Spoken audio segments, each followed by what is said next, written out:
आत्ताच आमच्या हाती आलेली एक महत्त्वाची बातमी म्हणजे पिंपरी भाजप उमेदवार यादीत खुद्द मुख्यमंत्र्यांनी लक्ष घातलंय। अजितदादांनी काल भाजपवर हल्ला केल्यानं येत्या गुरुवारी मुख्यमंत्री आता त्यास मुंहतोड जवाब पिंपरीत येऊन देणार आहेत। कुठल्याच पक्षाची उमेदवार यादी जाहीर होत नसल्यानं श्वास थांबून राहिलेल्या पिंपरी चिंचवड महापालिका निवडणुकीत सर्वाधिक चर्चेत असलेल्या भाजपच्या उमेदवार यादीकडे आता सगळ्यांचं लक्ष लागलंय।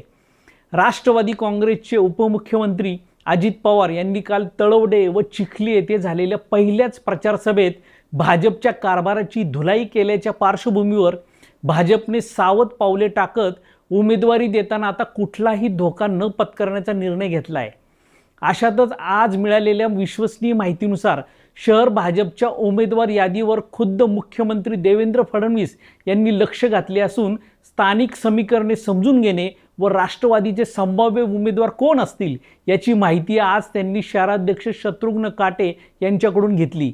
मंगळवार 30 डिसेंबर हा फक्त एक दिवस उमेदवारी अर्ज दाखल करण्याचा शेवटचा दिवस आहे।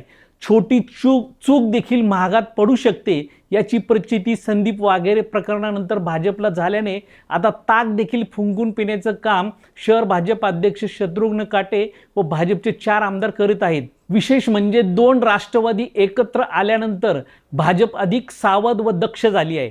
थोडक्यात अति आत्मविश्वास नडू नये यासाठी व उमेदवारी दिल्याची शिफारस केली आणि ती जागा धोक्यात आली तर आपल्यावर खापर फुटायला नको याची काळजी शहरातील आमदार घेत आहेत।